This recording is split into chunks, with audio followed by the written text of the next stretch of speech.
ఈ చూడుర్రి రేపు నన్ను ఎంతమంది ఎంట పడతారో. నేను ఇప్పుడు మాట్లాడింది మాట తీరు వేరే ఉండొచ్చు అన్న, కానీ ప్రశ్నించే తత్వం ఏం మారలే.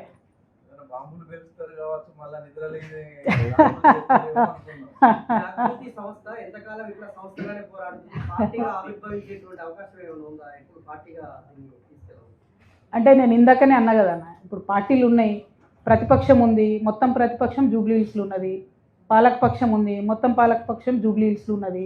ఇక మళ్ళీ పార్టీలు వాళ్ళు ఉండి ఏం లాభం అన్న. వాళ్ళు మేము అడిగేటోళ్ళం ఒకళ్ళం ఉన్నాం, అడుగుతున్నాం, సమస్య ఏమైనా తీరుతుందేమో చూద్దాం. పాలిటిక్స్ ఎప్పుడైనా ఒక సంవత్సరం చేసుకుంటే సరిపోద్దన్న, ఇప్పుడు అంత అవసరం లేదు. ప్రజలకు హెల్ప్ అయ్యే పనులు చేయాలనుకుంటున్నాం. ఒక సంస్థగా జాగృతి ఎప్పుడైనా కూడా రాజకీయమే మాట్లాడింది, రాజకీయపరమైన అంశాల మీద బలంగా కొట్లాడినాం, అదే చేసుకుంటాం. చూద్దామన్న, అప్పుడు ఫ్యూచర్ నాకు తెలియదు కదా ఎట్లుంటుంది. జూబ్లీ హిల్స్ ఎన్నికతో మాకు సంబంధం లేదండి, అదో చిన్న ఎన్నిక అన్ఫార్చునేట్గా వచ్చింది, మాకు సంబంధం లేదు ఆ జూబ్లీ హిల్స్ ఎన్నికతో. అమ్మా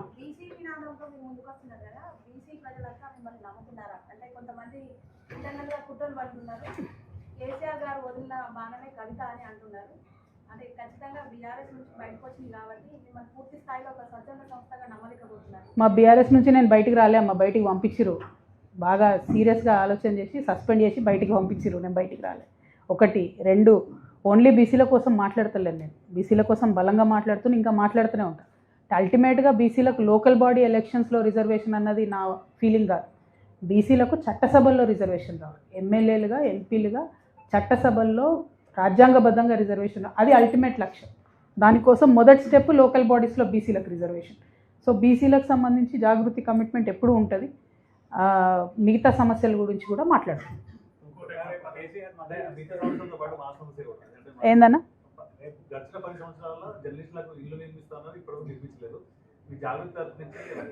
ఓకే, ఏదన్నా ఇంకేదో అన్నారు? నేనా ఇప్పుడు ఒక్క మాట అన్న, పార్టీలో నుండి చాలా అవమానకరంగా నన్ను బయటకు పంపించారు. ఊరేస్ట్ వాళ్ళని కూడా అడుగుతారు కదా అసలు ఏంది, ఏం సంగతి, ఏం కథ. సరే ఓ మాటకు నేను తప్పే చేసినా అనుకుందాం అన్న, నేనేం తప్పు చేసినా నాకు తెలియదు, కానీ చేసిందే అనుకుందాం, అడగాలి కదా, ఒక షోకాజ్ నోటీస్ అయితే ఇవ్వాలి కదా. డైరెక్ట్గా సస్పెండ్ చేయడం అన్నది చాలా అవమానకరం అన్న. నేను కూడా తెలంగాణ బిడ్డనే, ఆకలినైనా తట్టుకుంటాం కానీ అవమానాన్ని తట్టుకోలేం కదా. అందుకే నేను కూడా ఎమ్మెల్సీ పదవికి రాజీనామా చేసిన అన్న, డెఫినెట్గా పార్టీ ప్రాథమిక సభ్యత్వానికి రాజీనామా చేసిన. నేను కేసీఆర్ బిడ్డనవడం నా అదృష్టం, 101% డౌట్ లేదు. కేసీఆర్ గారు తండ్రిగా పిలిస్తే ఖచ్చితంగా వెళ్తాను. రాజకీయంగా చర్చించడానికి ఏమీ లేదు, చర్చించేటటువంటి నావ దాటిపోయింది కదా, నా టైం దాటిపోయింది. తండ్రిగా పిలిస్తే ఖచ్చితంగా వెళ్తాను. తండ్రిగా తల్లిగా వారిద్దరిని చూసుకోవడం, వారికి ఆరోగ్యపరంగా కానీ ఇతరత్ర ఏమైనా ఇష్యూస్ ఉన్నా కూడా ఖచ్చితంగా పోతాను. నేను బిడ్డని, దానిలో ఏముంది, పాలిటిక్స్ వేరు, పర్సనల్ వేరు.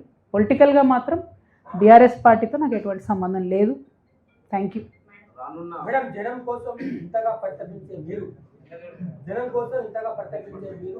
సంవత్సరాలు మీరు ఎంపీగా ఉన్నారు, ఎమ్మెల్సీగా పనిచేసారు. ఇప్పటి వరకు మిమ్మల్ని నిజామాబాద్లో నియంత్రించింది ఎవరు అని చెప్పండి. మా పార్టీ, ఇంకెవరే? మీరే పార్టీ అంటారు, నేనే హైకమాండ్ అన్నారు. నేను కూడా అట్లే అనుకున్నాను, నేనే పార్టీ హైకమాండ్ అనుకున్నా. సస్పెండ్ చేసినాక తెలిసింది కాదని. మేడం, మీ జాబ్కి జనం బాట, మీ జాబ్కి ఉజ్వల భవిష్యత్తు వస్తున్నాయి. నేనేమంటున్నా, భవిష్యత్తులది ఎవరి భవిష్యత్తుల నిర్మాణం అయితే తెలియదు. జనరల్గా ఏ రాష్ట్రంలో అయినా ఒక మార్పు జరిగినప్పుడు, ఒక విప్లవాత్మకమైనటువంటి సంఘటన జరిగినప్పుడు కొన్ని రాజకీయ జీవితాలు అతలకుతలమవుతాయి. ఏం జరుగుతుందో ఫ్యూచర్ తెలుసు. నా విషయంలో పర్సనల్గా నాకు ఇబ్బంది జరిగింది. నేను 20 ఏళ్ళు పనిచేసిన పార్టీ నుండి సస్పెండ్ చేసిన తర్వాత నేను దీంట్లోంచి పాజిటివ్గా ప్రజలకు పనికొచ్చే పనులు చేయాలనుకుంటున్నా. నా ప్రయత్నంలో నేను ఉన్నాను. Thank you. ఏందన్నా?